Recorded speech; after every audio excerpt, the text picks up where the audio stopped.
Pemirsa, heboh sebuah video dari aksi seorang pria memecahkan kaca mobil untuk menolong seseorang yang disangka tewas. Langkah itu merupakan keputusan akhir setelah usaha membangunkan pengemudi yang berada di dalam mobil tanpa hasil. Nyatanya setelah dicek, pengemudi itu sedang tertidur lantaran kelelahan.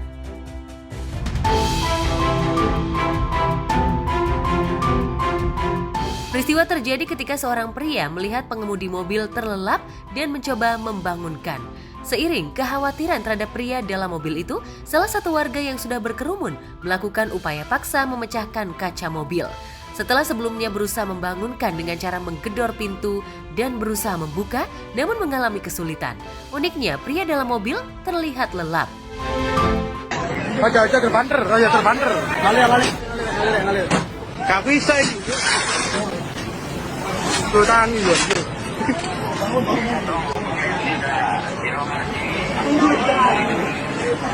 Menurut aku kalau misalnya tidur di mobil sebenarnya nggak masalah, asal AC dimatiin terus kaca dibuka. Maksudnya kayak itu kan ada anjurannya juga kan, kayak kita nggak boleh tidur dengan kaca tertutup di mobil. Jadi sebenarnya bukan salah yang mecahin sih, tapi lebih ke salah yang tidur juga. Jadi ya tolonglah kerjasamanya jangan bikin orang panik, terus juga biar nggak ngebunuh diri sendiri gitu.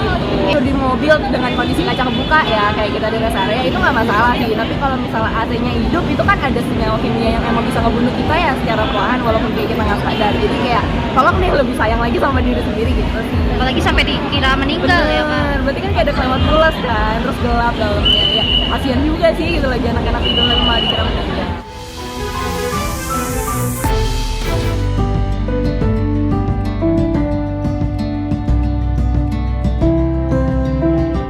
Penampilan Celine Evangelista yang mengenakan busana muslim syar'i di tempat umum tengah menjadi perbincangan publik. Dan belakangan ini, mantan istri Stefan William itu disebut-sebut semakin rajin ikut kajian. Teranyar, Celine terlihat cantik mengenakan busana muslimah di kajian Ustadz Hanan Attaqi.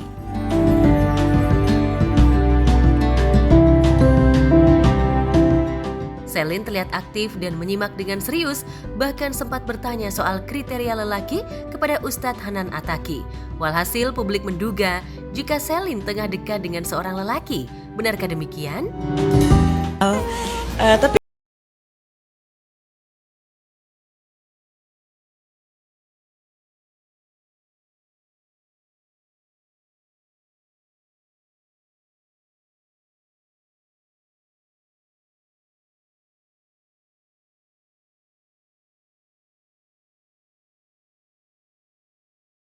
kita untuk mempelajari seseorang yang serius, apakah dia masuk kriteria calon suami atau calon istri. Nah, yang perlu kita cari pada diri dia itu kriterianya apa? Bukan cuma pengen deket dan nyaman. Kira-kira suami yang ideal itu apa sih gitu? Satu, dia tanggung jawab. Dua, pastinya tajir ya. Karena Nabi Muhammad itu by the way tajir banget loh. Tahu nggak berapa mahar Sayyidah Khadijah ketika nikah sama Nabi Muhammad? 100 ekor onta. 1 ekor onta itu 100 juta, berarti 10 miliar. Jadi kalau ditanya, Mbak, spill dong maharnya berapa, aku pengen serius, samain aja sama Bunda Khadijah.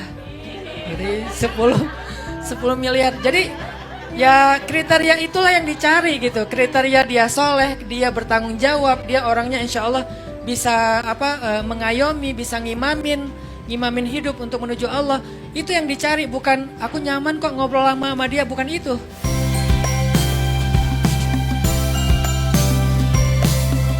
Sebelumnya, Celine diketahui tengah berbagi makanan dengan kaum terpinggir, terutama anak-anak yatim. Celine yang ditemui mengungkapkan pengalaman menarik saat melakukan kegiatan sosial itu. Ini hatinya aja bagaimana kalau misalnya. Sebenarnya kan kalau ngomongin bagaimana berbagi kan nggak boleh diomongin ya, cuman itu momen-momen pas lagi si Koa lagi lucu aja gitu.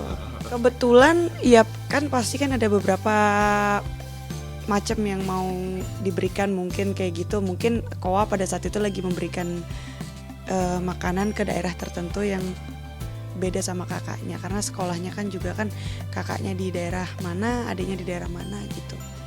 Jadi berbaginya mungkin nggak di momen yang sama gitu.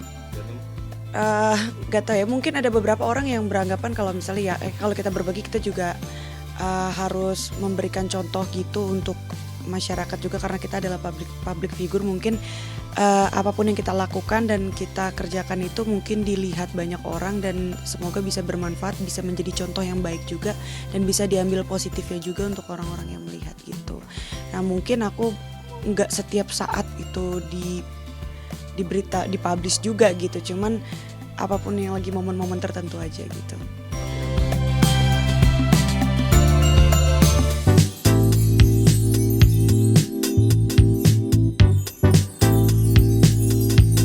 Suasana haru begitu dirasakan oleh kru dan para pemain sinetron Jangan Bercerai Bunda. Sebab menurut rencana Sabtu 2 Maret 2024, RCTI memutuskan akan menayangkan untuk terakhir kalinya sinetron yang dibintangi Revalina S. Temat, Samuel Zilguin, dan pemain kenamaan lainnya. Tak heran jika pada akhir syuting mereka menggelar acara syukuran sekaligus perpisahan dan kompak mengenakan busana serba hitam.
Wah, kalau tanya saya sih perasaannya sedih nih. Kalau harus, jadi itu Miller kan. Baru bergabung gitu, kemarin baru ngerasain enaknya merasakan tim yang memang sudah established, sistemnya udah kebentuk, polanya udah jelas, krunya juga udah saling kenal semua, jadi udah memang udah kekeluargaan. Pas saya masuk di tengah-tengah, ya yang penting saya jangan di tengah jalan tertabrak, jadi harus mikir. Ya sekarang tiba-tiba harus berakhir, udah terasa kehilangan sih. Tapi ya itulah apa namanya, hidup itu namanya dinamika betul. Kadang ada yang datang, kadang ada yang pergi, kadang ada yang masuk, ada yang keluar. Karena tidak ada pesta yang tak usai. Wih, Solid. Pesta gue gak pernah usai, men. Gas, tidak ada pesta yang dan tak senangnya usai. saya ketemu dengan teman-teman yang memang saya udah kenal gitu. Jadi proses untuk kenalnya lagi nggak perlu, cuma tinggal kenal dengan ceritanya aja lebih dalam. Connection. Karena kita adalah mantan-mantan Nadia. Iya. Nabila terbaik. Nabila terbaik. Solid sih. My queen.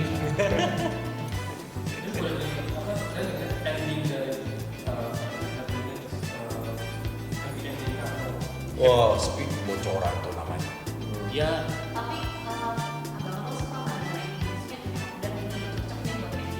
ya buat gue pribadi sih kurang klimaks sih. Kalau gue pribadi, gue lebih suka sesuatu yang di luar dulu.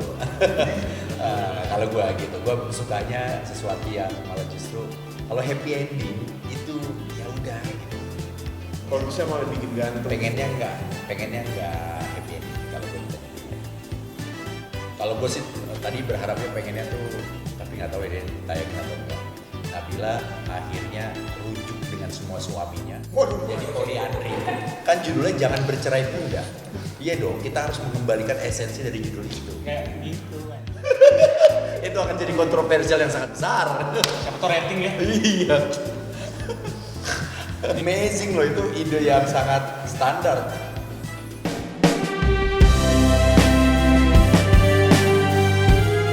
Wajar jika para kru dan para artis sinetron Jangan Bercerai Bunda saling merasa kehilangan, sebab lebih dari 1 tahun mereka berada dalam satu judul sinetron hingga terbentuk satu rasa kekeluargaan satu dengan lainnya. Nggak seru lagi sedih. Ya, bukan sedih sebenarnya gitu. Kita udah sama-sama selama setahun 3 bulan. Setiap hari ini udah kayak keluarga banget di sini. Jadi ternyata hari ini datang juga gitu loh. Kita nggak menyangka. Tapi ya kita semua juga bersyukur. Alhamdulillah kita bisa bekerja sama selama setahun 3 bulan ini. Mudah-mudahan kita semua tetap sehat dan semuanya berkah sukses. Amin. Banget, karena kita biasa setiap hari dari pagi sampai malam lebih banyak spending time sama kita daripada sama keluarga di sini daripada keluarga di rumah gitu kan, jadi ya pasti kangen pasti. Yang pasti sih nanti jam 10 malam, jam 12 malam udah nungguin, udah nggak ada callingan lagi. Iya. Nungguin lagi besok meeting di mana ya, udah nggak ada. Kan jam 10. Iya, alhamdulillah terima kasih buat penonton setia sinetron Jangan Bercerai Bunda. Tim Begadang, pokoknya semuanya kita mengucapkan banyak terima kasih sudah mendukung JBB sampai sekarang ini. Kalau nggak ada kalian kita juga nggak ada apa-apanya ya. Jadi benar-benar terima kasih banyak atas dukungan dan supportnya selama ini. Pasti kayaknya nggak akan pernah puas ya kalau kita sebagai aktor memainkan sesuatu. Tapi kalau memang sudah di sini endingnya kita ya mencoba untuk legowo dan sama-sama nerima. Ya udah endingnya kayak gini. Yang penting kita semua udah bersilaturahmi, kayak udah ibaratnya pamitan lah satu sama lain kayak gitu. Dan endingnya sih alhamdulillah ada ending ya, ada ending dan kembali ke jalan yang benar. Betul. Itu yang paling penting kan. Jadi mau kita di dalamnya tuh perjalanan sinetron ini panjang, ada ya macam-macam lah, jahat baik, tapi alhamdulillah endingnya tetap dengan ditutup dengan kebaikan. Yes.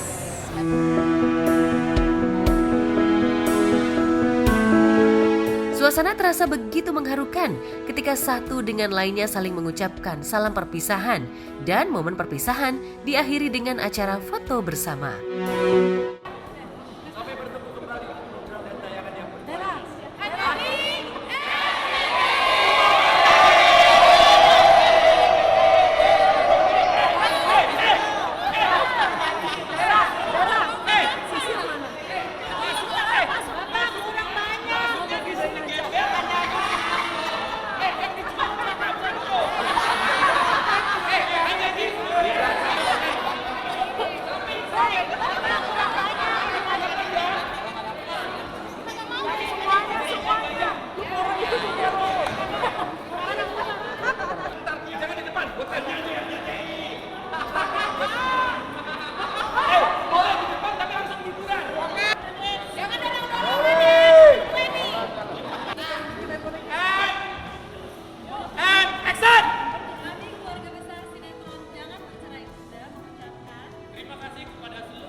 Kosongin dulu, gelasnya dikosongin dulu, udah kepenuhan, pengen ngabisin waktu sama keluarga, pengen menjalani rutinitas seperti sebelumnya, nganterin anak ke sekolah,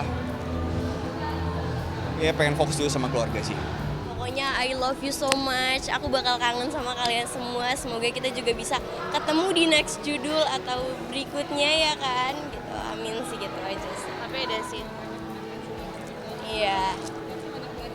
iya betul, aku jadi banyak belajar sama yang senior aku kayak kamu nanti gini-gini ya gitu, pasti dikasih tahu, jadi aku ngerasa kayak wah gitu, aku bisa nambah pelajaran baru gitu, syuting sama mereka semua, jadi happy. Sangat berat untuk dilupakan, maksudnya ya kita udah berjalan 1 tahun lebih bagaimana suka dan dukanya dengan para pemain dan bagaimana juga dengan hubungan dengan para kru gitu loh. Dari yang tidak cocok sampai menjadi cocok gitu kan, nggak gampang gitu loh. Setelah semuanya sudah menyatu, semuanya udah saling mengerti, saling memahami, tiba-tiba harus berpisah. Nah, pokoknya susah dilupakan lah.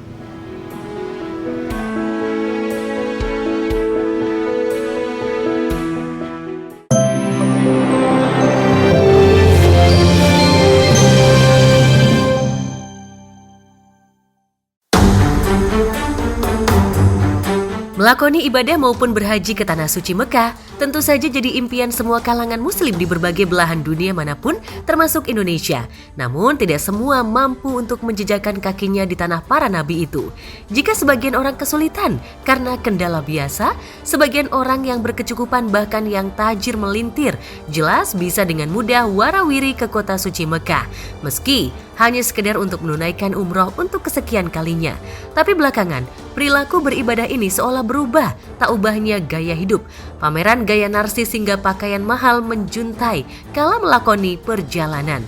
Bahkan, kebiasaan selfie jamaah tanah air sempat jadi sorotan syekh kenamaan di Arab Saudi. Hingga jadi perbincangan karena kebanyakan jamaah di tanah air gemar memfoto atau memposting hasil berselfie ria. Bukan hanya tindakan narsis, bahkan kamera warganet berhasil menangkap salah satu jamaah di tanah air saat asyik bermain game, justru ketika dirinya berada di depan Ka'bah.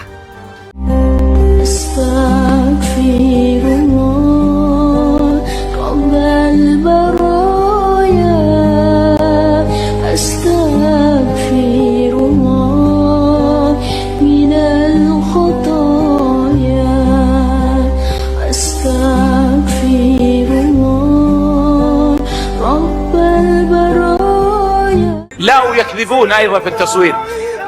لو سمحت صورني. كذاب ما يدعو.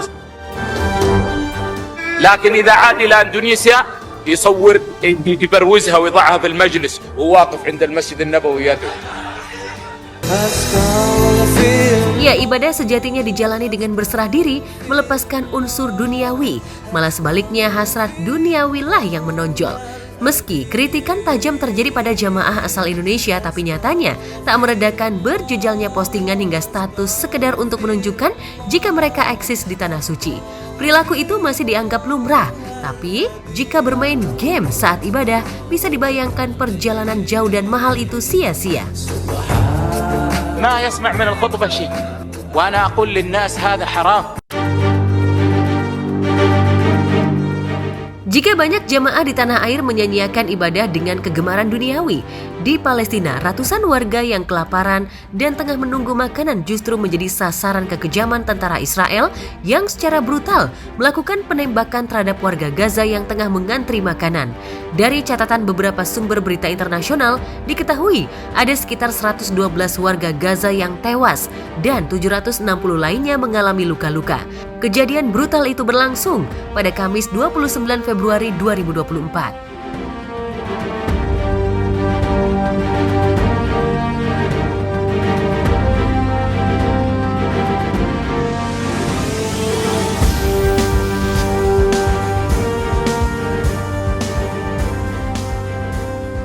هجمنا على مساعدات ناخذ اللي هو طبعا طخ الجنود والدبابات، ناس قدامي بقت تتصاوب وناس ورايا بقت تنطخ، ناس ببوسها وناس بايديها وناس برجليها، سيبنا الكراتين، سيبنا الاكل، سيبنا المساعدات، كل يوم منطخ منا بيجي مليون واحد صرنا، صار الدم مقابل الاكل.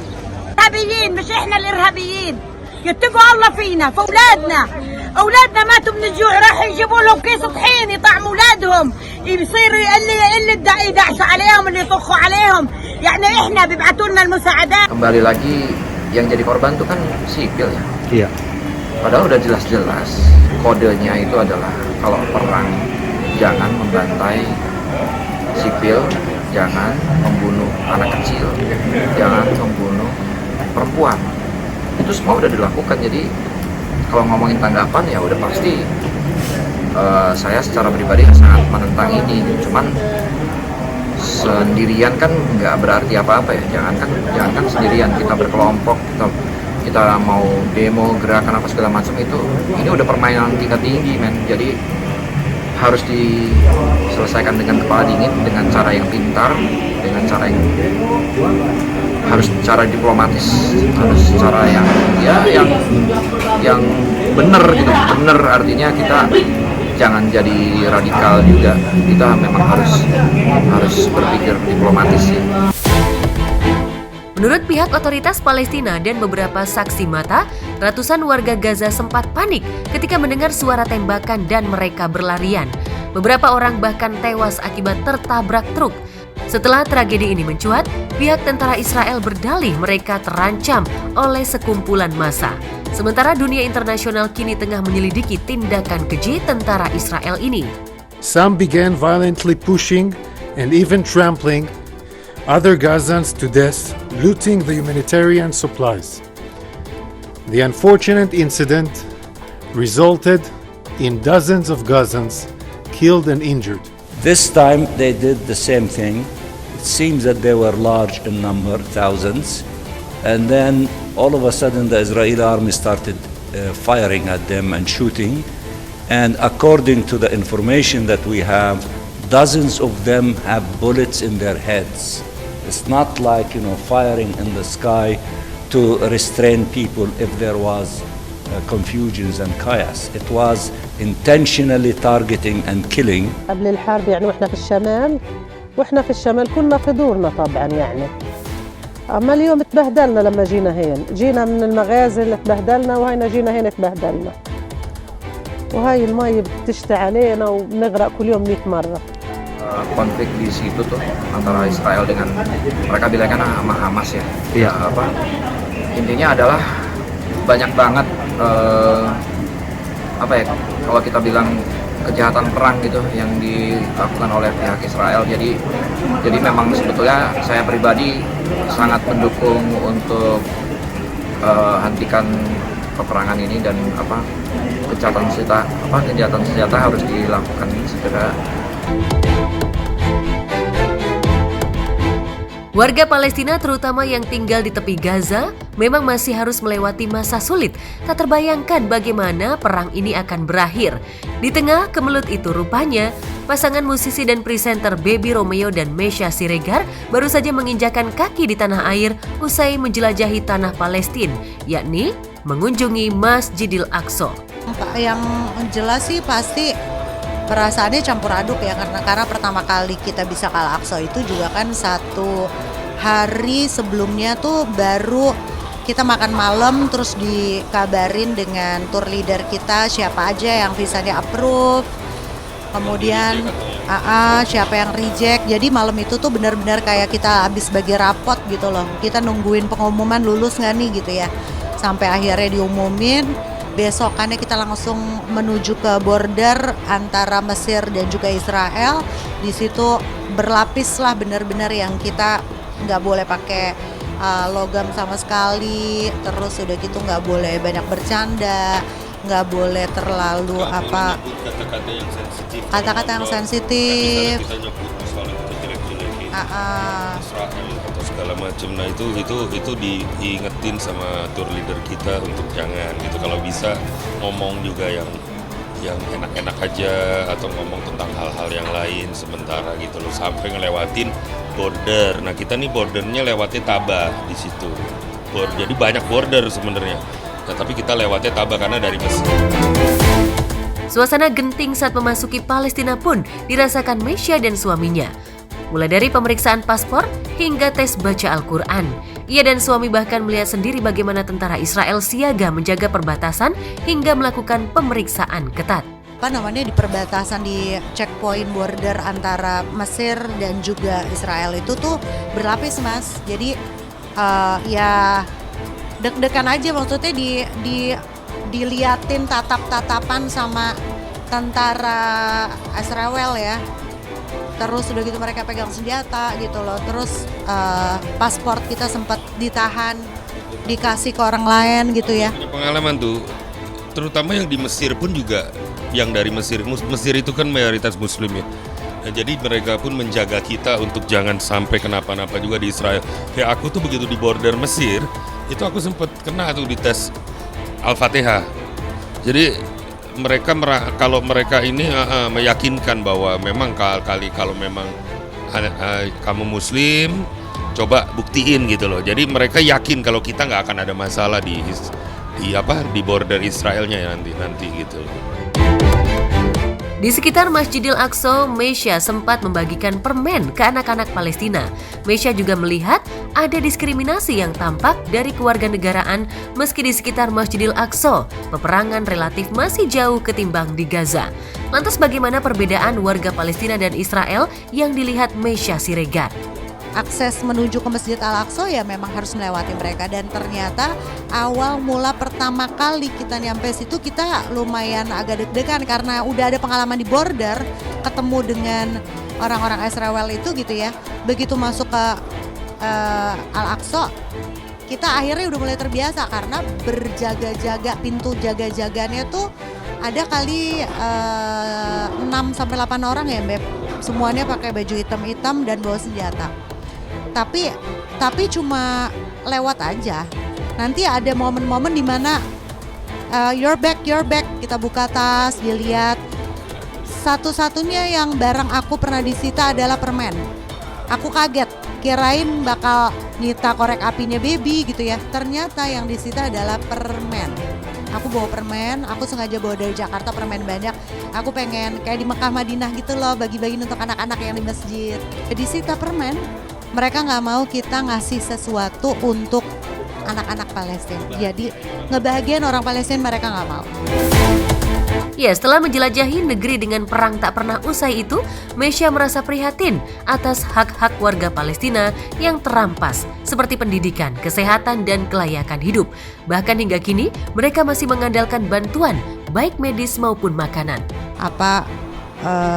Nelan bulat-bulat pemberitaan yang akhirnya malah memberatkan langkah kita untuk bisa ke Masjidil Aqsa gitu loh. Jadi kalau memang kita peduli dengan Masjidil Aqsa, kalau memang kita peduli dengan kemerdekaan Palestina, yuk tanya yuk sama-sama ke diri masing-masing apa sih yang udah kita bikin untuk Palestina. Kalau udah donasi alhamdulillah Masya Allah, kalau udah berdoa alhamdulillah Masya Allah, kalau udah mengorbankan hartanya untuk bisa berangkat ke Masjidil Aqsa, Masya Allah alhamdulillah. Kalau masih ragu-ragu, aku mungkin bisa menjadi salah satu penyemangat teman-teman juga untuk meyakinkan bahwa di sana aman kok.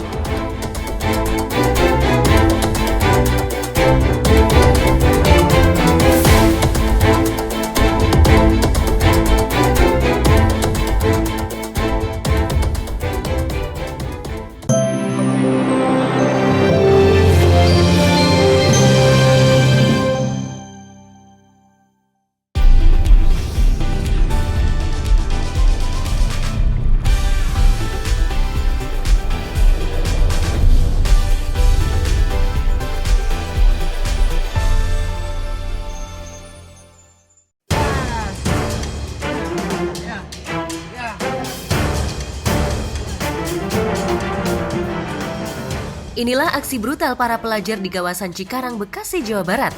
Para pelajar yang sejatinya duduk di bangku sekolah itu secara vulgar justru mempertontonkan aksinya di jalanan dengan membawa senjata tajam. Insiden pada Kamis 29 Februari 2024 lalu, tepatnya di Kampung Rawa Palangan, Telaga Murni, Cikarang itu pun membuat pengguna jalan terganggu.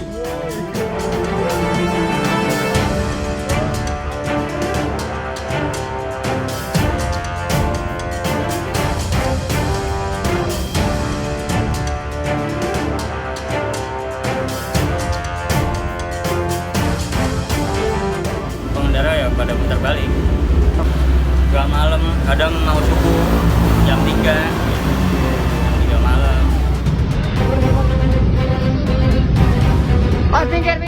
Kasus tawuran belakangan di Kabupaten dan Kota Bekasi makin meningkat. Di Jatiwarna tak jauh dari Cibitung, dua remaja juga terlibat duel ala gladiator 1 lawan 1 dengan menggunakan senjata tajam. Tepat di Jalan Arteri samping tol Jor Jatiwarna, Kota Bekasi, Jawa Barat. Ironis, aksi duel kedua remaja dengan menggunakan senjata tajam ini justru direkam oleh rekan-rekan mereka hingga viral usai diunggah di media sosial.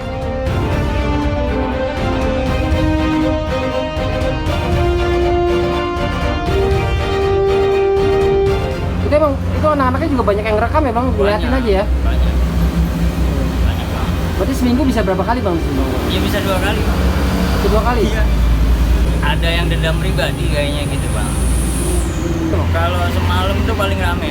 Paling rame? Paling rame semalam. Ini kan bahaya sekali di medsos itu sekarang mereka tawuran janjian di DM, terutama geng-geng motor, dan ketika janjian mereka tawuran sudah membawa senjata tajam.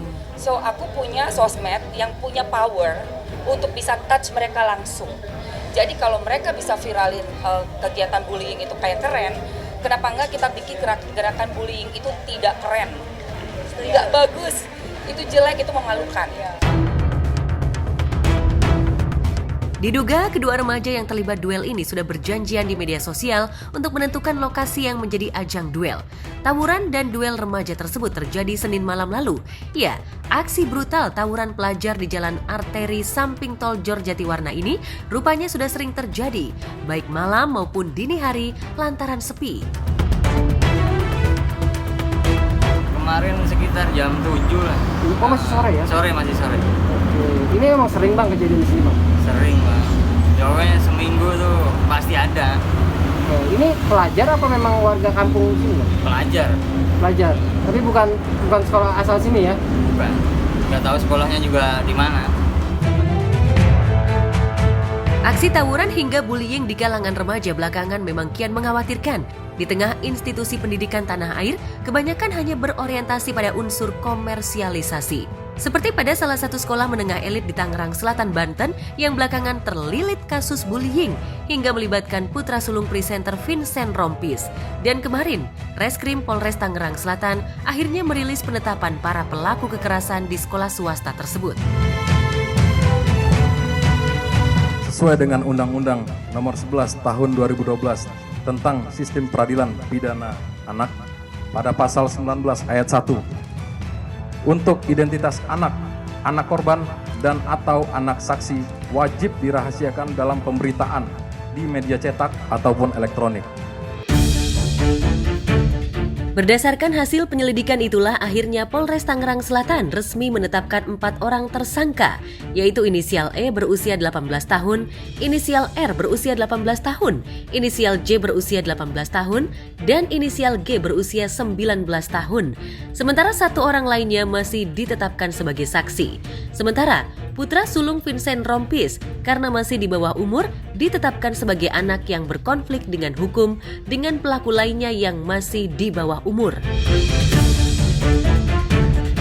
Identitas sebagaimana dimaksud dalam ayat 1 meliputi nama anak korban, nama anak saksi, nama orang tua, alamat, wajah, dan hal lain yang dapat mengungkapkan identitas jati diri anak korban dan atau anak saksi.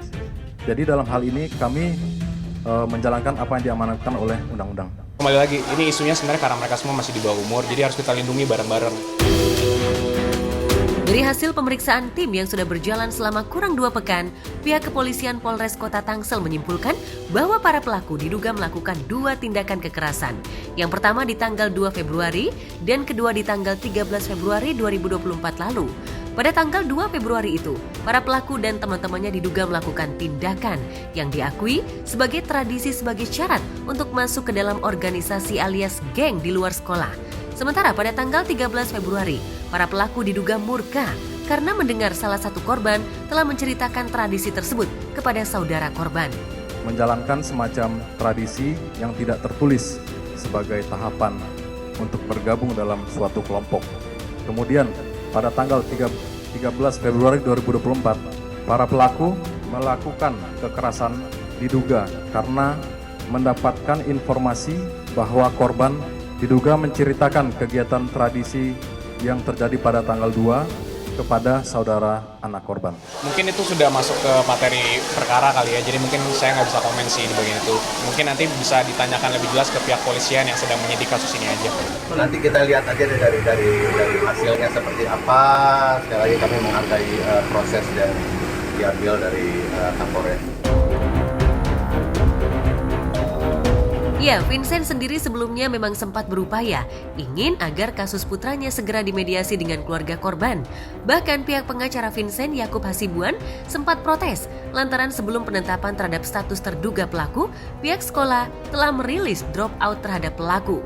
Keputusan tersebut selain dianggap jika pihak sekolah terkesan cuci tangan, juga merupakan perampasan terhadap hak didik anak yang dijamin undang-undang. Karena itu, pihak juru bela Vincent akan melayangkan gugatan terhadap keputusan sepihak pengelola sekolah, termasuk meminta bantuan pihak KPAI. Yang saya sebenarnya sedikit sayangkan itu adalah ada perilaku yang menurut kami itu sedikit berlebihan dan sepihak yang dilakukan oleh BINUS sebenarnya. Kembali lagi, di undang-undangnya juga dan seluruh peraturan yang ada mungkin bahwa anak itu sebenarnya harus kita jamin hak pendidikannya dan hak sosialnya. Klien kami juga dipanggil ke sekolah dan dipaksa dan diminta untuk mengundurkan diri. Jadi ini yang sebenarnya kita sedikit sayangkan sih. Padahal yang bagian kuncinya adalah minggu depan ujian loh. Jadi bayangkan dari kelas 1 sampai kelas 12 di suatu sekolah yang harusnya sekolah itu membimbing, memberikan pembinaan, tapi seakan-akan ini kok sepihak dan sangat buru-buru ya gitu. Tiba-tiba ya udah mohon mengundurkan diri. Ya, jadi ini yang sedang kita akan diskusikan untuk mencari jalan keluar dengan berpihak kepada kepentingan anak dan juga kepada kepentingan korban. Kalau memang ada orang tua yang dengan sukarela itu nggak bisa kita larang, ya. Dan penting intinya adalah keberpihakan kepada anak, baik sebagai korban maupun sebagai anak-anak. Sepengetahuan kita, terlapor lain juga diperiksa. Namun kalau untuk bertemu untuk diversi ya bahasanya dan untuk diselesaikan secara restoratif justice itu sepertinya informasi yang saya dapat baru akan dilakukan di minggu depan. Sementara belum reda kasus kekerasan dan bullying di tingkat SMA sekolah elit tersebut, belakangan juga muncul kasus bullying dan kekerasan yang terjadi di sekolah kawasan BSD tersebut. Tapi di jenjang sekolah taman kanak-kanak alias TK, keluarga korban melaporkan kasus perundungan dan kekerasan tersebut ke Polres Tangerang Selatan.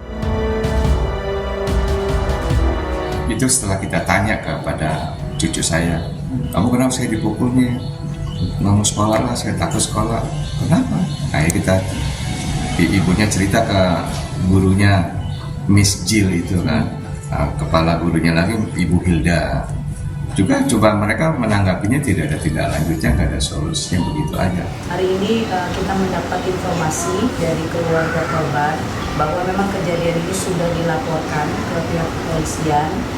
Kemudian juga kita hari ini memastikan tentang kondisi anak yang memang kondisinya sudah jauh lebih baik dibanding waktu pada saat kita menerima informasi pada awalnya. Jadi memang hari ini ada reaksi-reaksi yang sudah dari efek trauma yang dialami dan hari ini sudah mulai kelihatan. Jadi ada perilaku yang sudah dimunculkan oleh korban. Kekerasan dan perundungan di sekolah Bak Puncak Gunung Es yang melanda sebagian institusi pendidikan.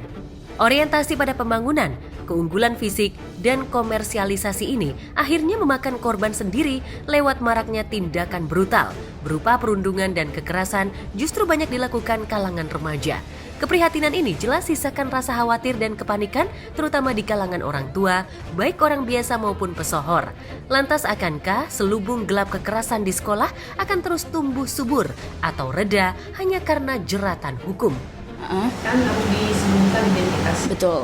Dilindungi ya. Betul. Gitu. Dan juga restitusi ya, ganti rugi dan juga counseling ya kan, assessment ya, bantuan psikolog ya, psikologinya juga gitu. Itu harus didapatkan. Saat sebuah sekolah elit heboh diselimuti kasus perundungan dan kekerasan pelajar hingga melibatkan putra selebritas, warganet juga sempat dihebohkan dengan video viral berisi ajaran sesat yang mengumbar hasrat bertukar pasangan. Belakangan rupanya video berisi ajaran sesat itu rupanya dibuat sebagai konten oleh sosok kontroversial yaitu Gus Samsudin. Samsudin rupanya sengaja membuat video berisi ajaran sesat itu dengan dalih untuk edukasi. Selain Samsudin, polisi juga memeriksa sejumlah saksi lainnya, di antaranya yang membuat video dan beberapa orang yang ada di dalam video aliran sesat tersebut. Polisi masih belum menentukan pasal yang disangkakan dan kini masih menjalani pemeriksaan di ruang siber di Reskrim Sus Polda Jawa Timur. Yuk, ya. Sampai sini ya. Oke. Sama ini. Ada sekitar 3 orang ya yang dilakukan pemeriksaan, tapi masih dalam proses pendalaman semua. Dan 3 orang ini buat konten pengambil video ada? Ya, di antara orang yang membuat atau merekam ya, yang merekam konten video itu. Pemeriksaan, ya masih pemeriksaan. Oke? Masih saksi semua, termasuk Samsudin juga masih saksi ya kan. Semua sekarang ini masih saksi semua. Tak lama setelah video tersebut viral, pihak kepolisian Polda Jawa Timur pun langsung bergerak menangkap Samsudin di padepokannya.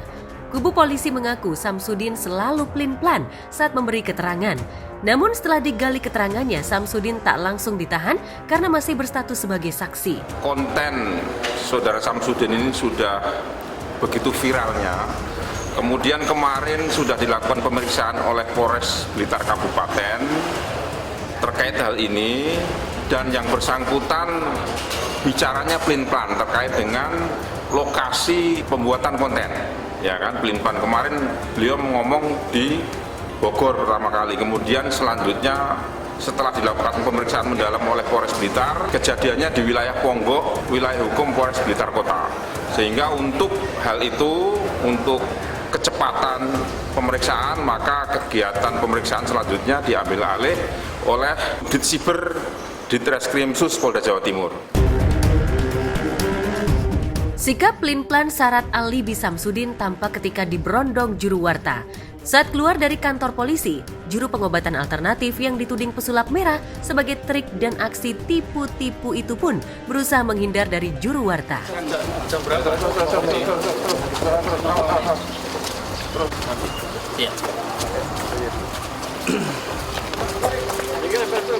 Kalau itu dinyatakan sebagai hiburan dan pendidikan, di sisi mana hiburan dan pendidikannya? Kenapa? Karena yang ada di video itu adalah adegan, di samping tadi kata gurunya itu boleh bergaul sebagai suami istri kalau suka sama suka. Tapi juga mereka praktekkan itu dengan meraba. Ya, kemudian yang sebenarnya dalam cerita itu bukan suami istri. Itu sudah terkait dengan undang-undang pornografi itu. Terciduknya Samsudin jelas membuat seterunya Marshal Radival atau pesulap merah lega. Apalagi selama ini Marshal getol membongkar kedok penipuan berjubah agama. Tak hanya Marshal, pihak Majelis Ulama Indonesia juga mengecam tindakan Samsudin yang membuat konten aliran sesat. MUI meminta polisi agar serius menyelidiki tindakan gegabah Samsudin yang sudah terlibat membuat konten serta mentransmisikan ajaran sesat, apalagi video itu viral. Kalau digali dari sisi aspek perundang-undangan, itu ada yang menyalahi undang-undang ITE. Lantas mungkinkah kasus konten ajaran sesat ini akan membuat Samsudin menjadi pesakitan di penjara? Atau ia akan lolos dari jerat hukum seperti kasus perseteruannya dengan pesulap merah? Ditunggu ya, sekarang kan masih dalam proses pendalaman ini ya. Sekarang masih didalami, dan nanti kalau sudah ada perkembangan lebih lanjut terkait dengan pasal yang disangkakan, kemudian barang bukti yang disita dan lain sebagainya, nanti akan kita sampaikan. Yang jelas hari ini kasusnya sudah diambil alih oleh Subdit Siber Ditreskrim Sus Polda Jawa Timur. Ya. Ini kan sangat mengejutkan, sangat mengagetkan masyarakat kita dan sangat meresahkan masyarakat kita, dan itu memang harus segera diatasi.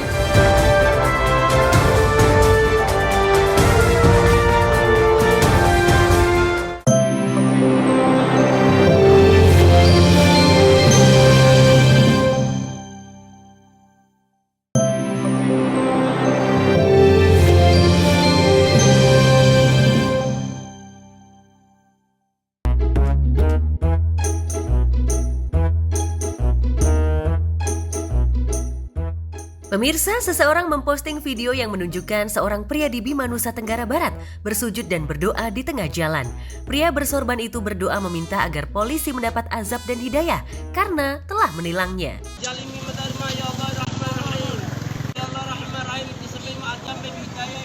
Mohon rahmat dan hidayah dari Allah Subhanahu wa Ta'ala atas adanya operasi gabungan di sekitaran Masjid Terapung Amahami Kota Bima karena tidak menerima pelanggaran yang dilakukan.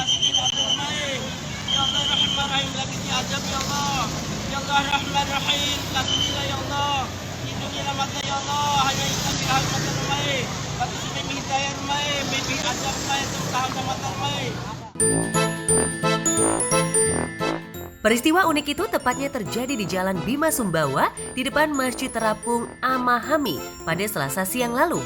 Pria yang mengenakan jubah abu-abu dan bersorban terlihat bersujud dan berdoa usai ditilang serta motornya ditahan Polantas dalam operasi gabungan yang dilakukan secara rutin. Minta kepada Allah Subhanahu wa Ta'ala untuk memberikan ajar kepada para petugas melakukan operasi gabungan ini. Allah kuasa makhluk tu kuasa yang kehendakkan ya Allah Subhanahu wa Ta'ala. Allah Maha Besar, tidak ada selain Allah. Video berdurasi 2 menitan itu viral di media sosial. Belakangan diketahui jika aksi pria berdoa di tengah jalan itu usai ditilang lantaran kedapatan tidak mengenakan helm saat mengendarai roda 2. Ya sebenarnya sih kalau menurut aku sih ya alibi aja ya dia kayak gitu ya, maksudnya kalau emang salah ya udah terima aja gitu, kenapa harus ibaratnya karena kan zaman sekarang kan orang bikin apapun kan biar viral segala macam, bisa aja kan dia kayak gitu kan cuma demi viral doang kan, kita juga nggak tahu ya, bukan ya lagi aneh aja tuh doa, ngapain berdoa gitu sih. Kalau emang akunya yang salah sih ya bakal ikut hukum aja, jalur hukumnya memang salah kan gitu, kita nggak bisa ngindar, emang aturannya harus kayak gitu kan, kecuali kalau bukan kita yang salah ya.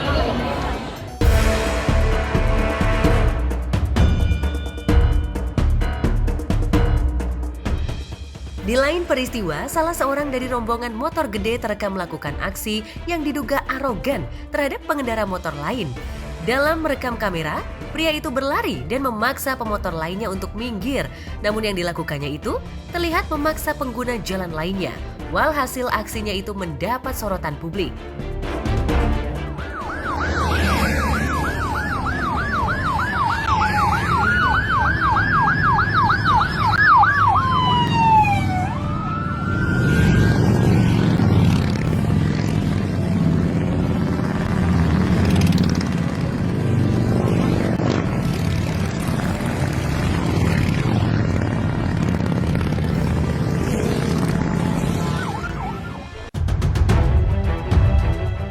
Dalam videonya itu awalnya terlihat seorang pria yang mengenakan rompi hijau terang berjalan cepat di pinggir jalan. Diduga ia adalah salah satu dari anggota rombongan moge itu. Tak lama kemudian, seorang pengendara motor lainnya melaju di jalan itu. Seketika pria itu meminta pemotor untuk segera minggir dengan paksa. Uniknya, pemotor itu menuruti dan segera menepi.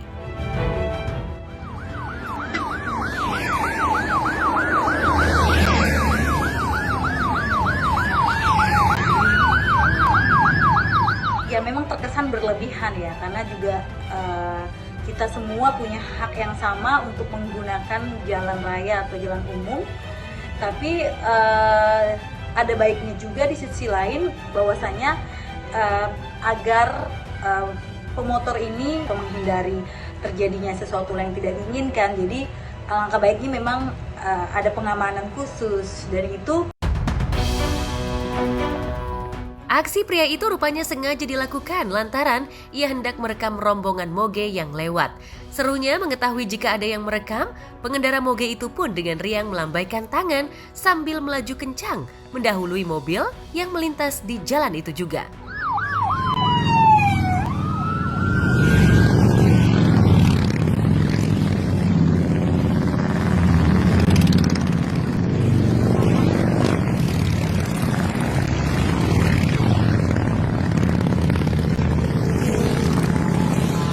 kurang etis aja sih kalau menurut saya. Baik yang motor biasa maupun motor gede kan semuanya punya hak yang sama untuk tetap jalan dan tetap ikutin aturan berkendara yang baik.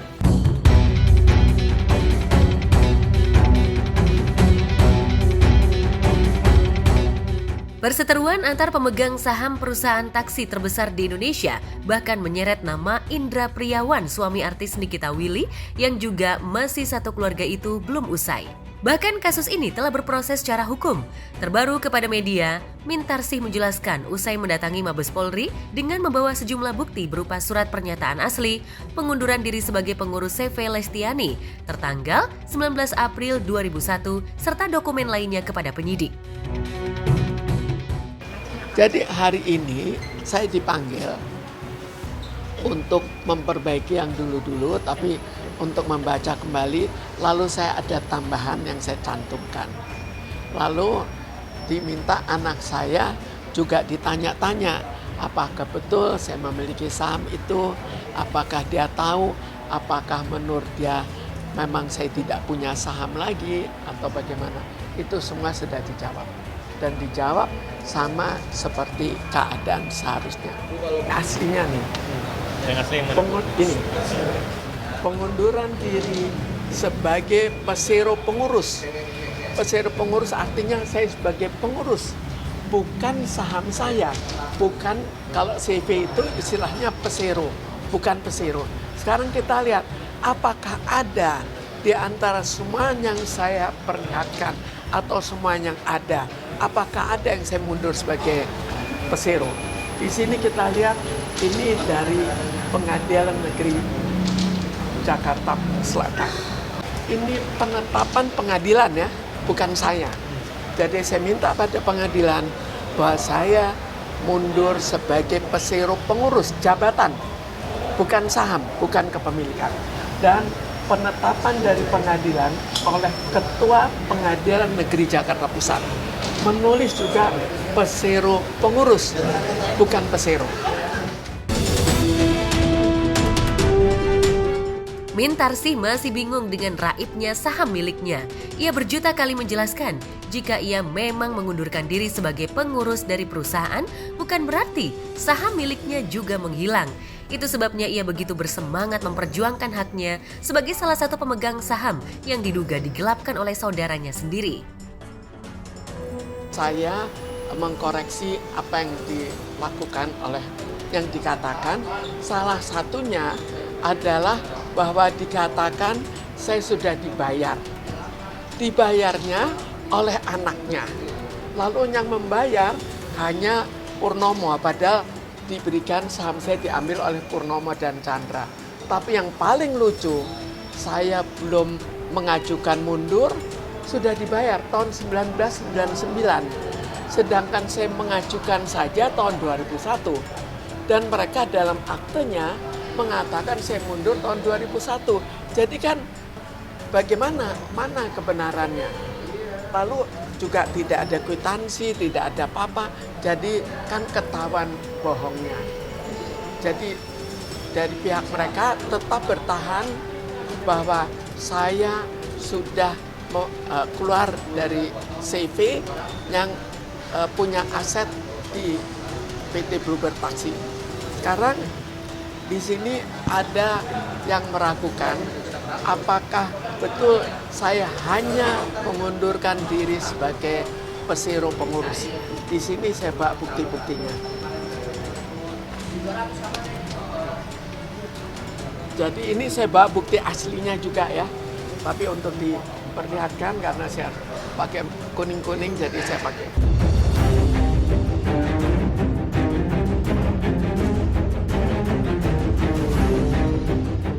Sidang pra-peradilan yang dilayangkan Lembaga Pengawasan Pengawalan dan Penegakan Hukum Indonesia atau LP3HI terkait promosi judi online yang melibatkan Wulan dan Nikita Mirzani. LP3HI mengklaim pengajuan sidang pra-peradilan itu sengaja dilayangkan lantaran lambannya penyelesaian atas kasus judi online.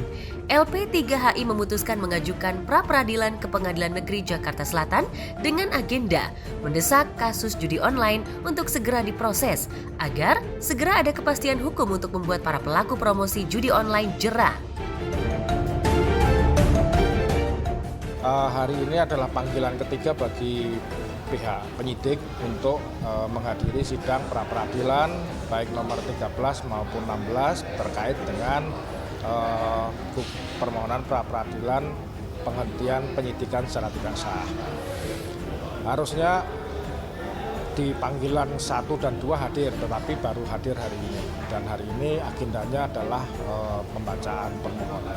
Tidak, kami tidak menghubungi siapapun, kami tidak menghubungi pihak terlapor karena kita bicaranya soal penegakan hukum. Jadi kami tidak dalam kapasitas kemudian bangun deal-dealan, enggak. Kami tidak pernah melakukan itu. Jadi kami selalu mengajukan permohonan pra-peradilan untuk mengkoreksi atau memonitor apa yang dilakukan oleh penyidik. Enggak, kami enggak pernah dihubungi dari pihak Wulan Guritno maupun Nikita Mirzani baik secara langsung maupun melalui kuasa hukumnya atau melalui pihak yang lain. LP3HI menilai sejatinya penyidik sudah bisa menentukan adanya tindak pidana kasus promosi judi online yang diduga melibatkan Wulan Guritno dan Nikita Mirzani. Pihak LP3HI juga mempertanyakan keberpihakan polisi dalam penanganan kasus ini.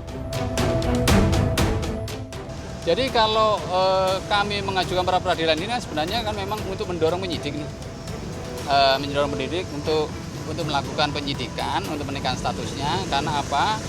Kita udah menyampaikan di bukti-bukti kemarin, udah nyata jelas dia diduga udah melakukan promosi judi online lewat situs judi online. Nah, sekarang kenapa hal itu sampai sekarang belum dilakukan? Ini pertanyaan bagi kami gitu. Kok menaikkan status itu kok sampai sekarang belum? Udah lama. Kasus ini udah masuk ranah penyidikan dan mereka sudah diperiksa sebagai saksi, cuman belum masuk ke peningkatan status. Padahal sudah jelas. Artinya bukti-bukti sudah mereka dapat dari pihak Baris Krim sudah dapat, cuman kenapa kok sampai sekarang belum dinaikkan? Ya, sebelumnya Wulan Guritno memang sempat dipanggil Mabes Polri sebagai saksi atas dugaan promosi judi online. Proses pemeriksaan Wulan itu setelah desakan muncul dari LP3HI. Terlebih pihak LP3HI mengklaim telah melaporkan Wulan Guritno dan Nikita Mirzani sejak tahun 2022 lalu. Namun hingga tahun 2024, kedua artis tersebut belum juga ditetapkan sebagai tersangka atas kasus promosi judi online. Lantas benarkah langkah pra-peradilan ini akan membuat status Wulan dan Nikita berubah dari saksi sebagai tersangka? Apa reaksi Wulan dan Nikita Mirzani? Permohonan kami adalah agar para terlapor ini segera diberikan kepastian hukum dengan menaikkan statusnya.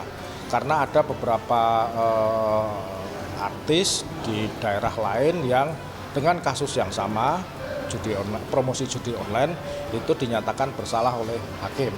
Sehingga terhadap 2 orang ini kami mohon supaya segera dinaikkan statusnya menjadi tersangka. Pra-peradilan kami itu adalah mendorong penyidik untuk segera memberikan kepastian hukum dengan cara mengajukan gugatan. Rata-rata penanganan perkara yang bernuansa publik itu seringkali kemudian tiba-tiba hilang. Nah, mekanisme kontrol yang dibuka berdasarkan KUHP itu adalah pra-peradilan dan itu dibolehkan. Ya, kami dorongannya ke situ. Tersangka kemudian nanti segera diperiksa di pengadilan. Soal putusannya bersalah atau tidak itu urusan hakim. Jadi tujuan kami adalah itu. Kita bicara soal penegakan hukum. Jangan sampai kemudian terhadap orang yang lain diputus bersalah, diproses sampai ke pengadilan lah, katakanlah begitu. Tetapi terhadap 2 orang ini atau terhadap orang-orang yang punya akses cukup tinggi itu kemudian di perkaranya dijemur begitu aja. Nah, itu yang kita nggak ingin.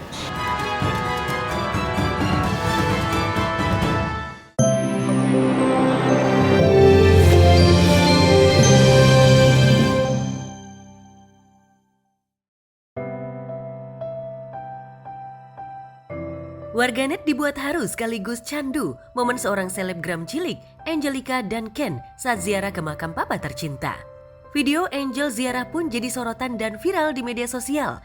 Pasalnya saat ziarah, Angel selalu membuka dengan mengucap salam untuk almarhum ayahnya, "Assalamualaikum Papa." Dengan suara khas dan ceria, Angel datang ke makam ayah dan berdoa untuk almarhum ayahnya Kenneth Duncan.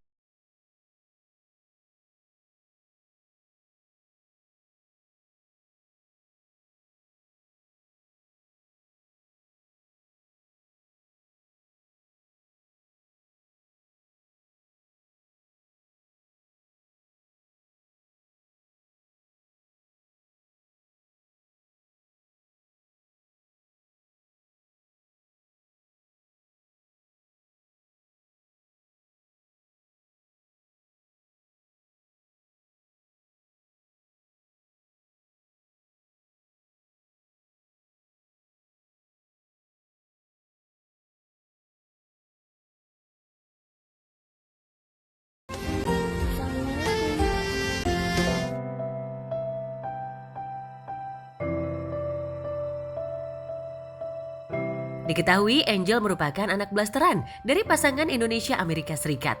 Ibunya berasal dari Jember, sedangkan almarhum ayahnya berasal dari Amerika Serikat. Nama Angel mulai dikenal warganet lantaran tingkahnya yang lucu dan menggemaskan yang selalu diunggah ke Instagram oleh sang ibu. Termasuk momen Angel yang setiap weekend ziarah ke makam ayahnya. Assalamualaikum Papa. Rabbana atina fid dunya hasanah wa fil akhirati hasanah wa qina adzabannar. Rabbi ighfirli wa liwalidayya warhamhuma kama rabbayani shaghira. Mommy, just little bit for grandpa, okay? Huh? So? Only for Papa. Bo, yalah, yalah.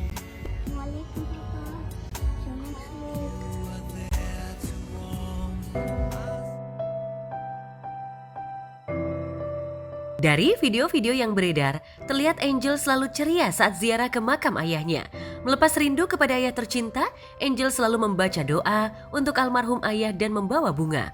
Bahkan di satu waktu, sang ibu mengurai Angel ingin pamer punya high heels kepada almarhum ayahnya, sampai-sampai high heel hitam miliknya juga ikut dibawa ke makam. Momen-momen Angel ziarah ke makam ayahnya pun viral di media sosial.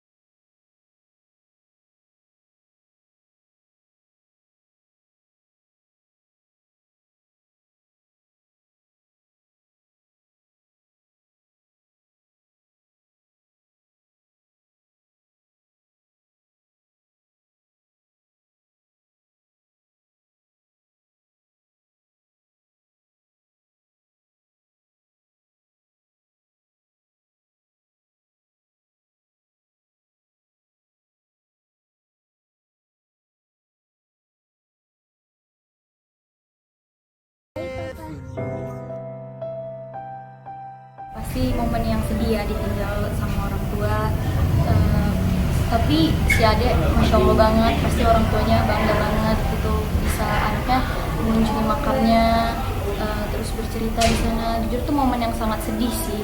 Kalau aku pribadi pasti kalau misalnya ada di posisi itu pasti aku bakalan melakukan hal yang sama, ziarah ke makam orang tua aku yang meninggal. Biasanya sih mereka tuh seringnya tuh kalau mereka misalnya lagi sedih, tuh mereka biasanya cerita gitu sama orang tuanya yang udah meninggal, nyekar ke makamnya, terus ngedoain orang tuanya. Siapapun yang ditinggal orang tuanya tetap semangat karena kamu mungkin masih kamu bisa melanjutkan hidup. Yang pasti tetap semangat, jangan sampai patah semangat karena mungkin di orang sekitar kamu juga pasti mendukung kamu gitu. Jadi kalau misalnya orang tua kalian udah nggak ada, jangan sedih gitu karena hidup harus terus berlanjut.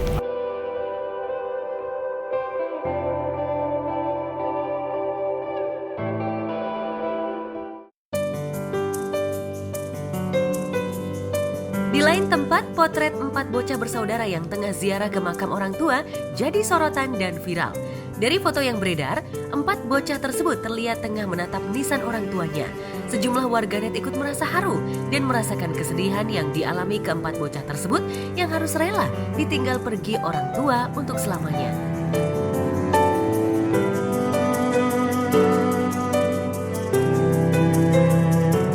Memang dari foto tersebut sempat terjadi misinformasi publik. Banyak yang mengira 4 anak tersebut merupakan anak yatim piatu dan sudah ditinggal kedua orang tua. Namun, akun Instagram @saki.silmi mengurai kebenaran cerita. Keempat anak tersebut rupanya anak-anak yatim. Diketahui ayah keempat anak itu sudah meninggal dunia 3 tahun yang lalu. Sementara sang ibu sudah menikah lagi dan berkeluarga.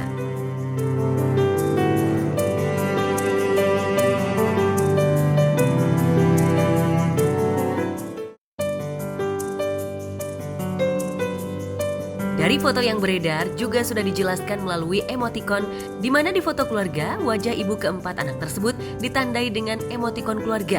Sedangkan wajah almarhum ayah keempat anak tersebut ditandai dengan emotikon bunga yang artinya sudah almarhum. Jadi kesimpulannya, keempat anak tersebut merupakan anak yatim. Sang ayah diketahui meninggal dunia karena sakit gagal ginjal kronis. Setelah setahun kematian sang ayah, ibu keempat anak tersebut diketahui sudah menikah lagi. Ya, aku miris banget ngelihatnya ada 4 orang anak yang masih kecil-kecil banget usianya, udah ditinggal sama orang tuanya. Yang pertama mungkin orang tuanya meninggal, oke lah ya, ayahnya meninggal. Tapi ini ibunya nikah lagi, terus nggak ngurusin anaknya, akhirnya anaknya tinggal sama neneknya. Ini kan miris ya aku ngelihatnya, karena mereka menahan kerinduan kepada ayahnya, mungkin karena mereka deket sama ayahnya. Dan aku harap si ibunya juga bisa lebih bertanggung jawab ya sama anak-anaknya. Mungkin kalau mau ziarah ditemenin gitu sama ibunya, kebutuhannya, pendidikannya, semuanya semoga terpenuhi gitu ya sama ibunya walaupun dia udah nikah lagi.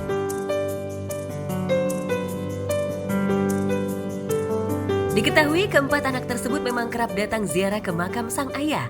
Dan diketahui keempat anak tersebut saat ini tinggal bersama kakek, nenek, dan bibinya dan dalam keadaan sehat bahagia.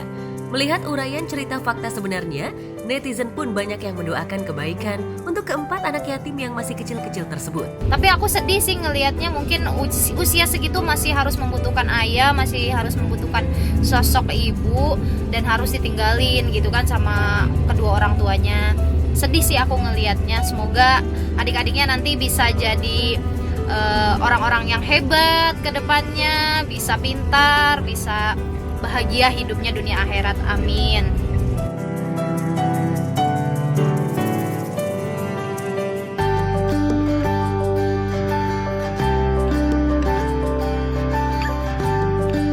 Di lain tempat, presenter Irfan Hakim dibuat baper ketika mendapat telepon dari anak sulungnya Aisyah Hakim saat sedang live di televisi.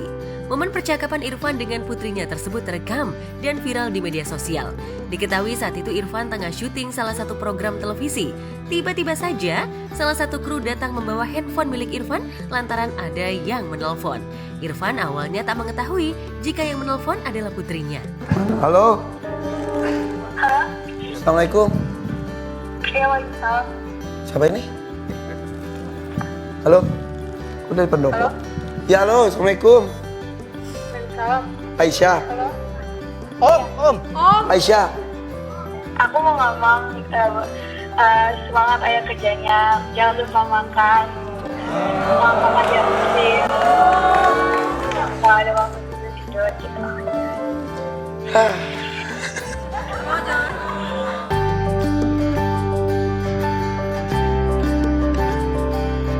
Aisyah menelpon rupanya untuk memberi semangat untuk Irfan yang tengah bekerja. Putri Irfan tersebut juga mengingatkan ayahnya agar jangan lupa makan. Tentu saja telepon dari sang putri membuat Irfan tak kuasa menahan haru. Termasuk satu studio yang mendengar percakapan Irfan dengan Aisyah yang memang di loudspeaker. Di momen tersebut Irfan juga sempat mengurai permintaan maaf kepada anaknya lantaran dirinya sibuk bekerja. Sampai dalam 1 minggu ada 2 hari Irfan tak bisa pulang ke rumah. Irfan juga mengucapkan terima kasih kepada Aisyah lantaran sudah berbesar hati menjaga adik-adiknya.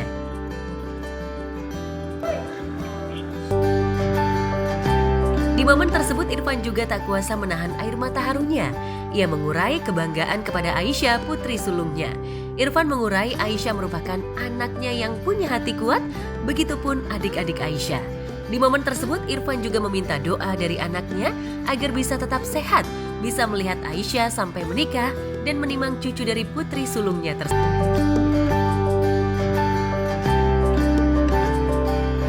Memang diketahui Irfan merupakan salah satu selebriti tanah air yang namanya tak diragukan lagi. Irfan eksis menjadi presenter, maka tak heran jika dirinya memang sibuk. Bahkan baru diketahui ternyata dalam seminggu ada waktu 2 hari Irfan tak pulang ke rumah lantaran harus bekerja. Namun memang semua dilakukan Irfan untuk keluarga dan anak-anak tercinta. Meski sibuk bekerja, namun Irfan sebisa mungkin meluangkan waktu bersama anak-anaknya, salah satunya dengan menggeluti hobi yang sama.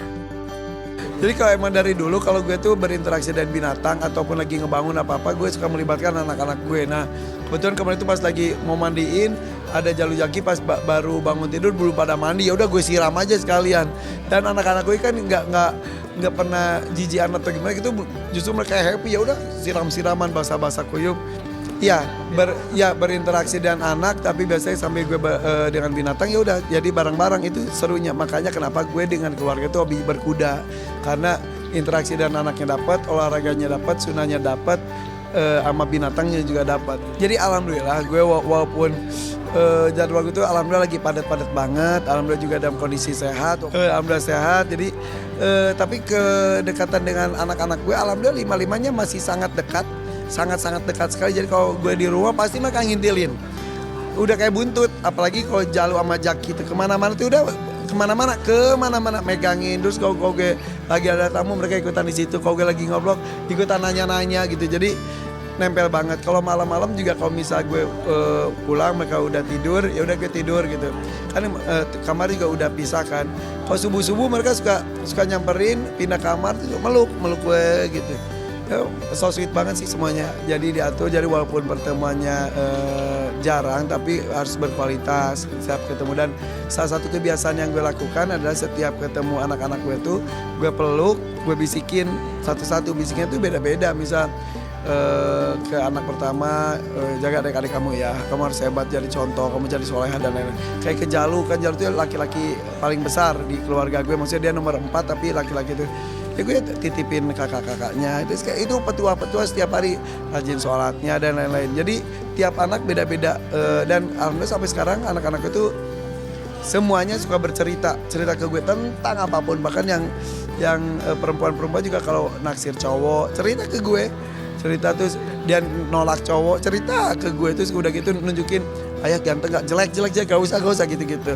Jadi mereka walaupun mereka sekarang itu akhirnya memutuskan untuk tidak pacaran, ya keputusan mereka, karena mereka cerita. Terus gue bilang ya udah terserah, kalau mau pacaran aja, tapi gimana belajarnya, gimana berprestasinya, ada waktu nggak buat pacaran? Mereka oh ya juga sih, teman kamu ada yang punya pacar gak? Ada sih. Berprestasi nggak? Ya enggak sih, belajar di sekolah aja. Ya udah mau gimana, udah kita mau berprestasi, ya udah keputusannya tidak berpacaran karena keputusan pribadi sendiri gitu. Alhamdulillah sebegitu dekatnya. Jadi ya itu ada beberapa rahasia, bahkan mereka tuh cerita ke gue tapi nggak cerita ke bundanya. Begitupun cerita ke bunda tapi cerita nggak ke gue, dan gue menjaga rahasia itu. Jadi kadang-kadang bunda tuh kok ya nggak cerita ke aku, ya kan aku jaga privasi anaknya. Jadi kalau bocor dia nggak akan cerita lagi gitu. Dan cerita apapun nggak langsung gue cut, jangan, nggak gitu, gue dengerin aja. Oh gitu, dia dikasih gelang lah sama temennya. Apaan gelang biasa? Gue bilang ya tapi kan ini tuh berarti soulmate, apaan sih gitu, di bercanda-bercandaan.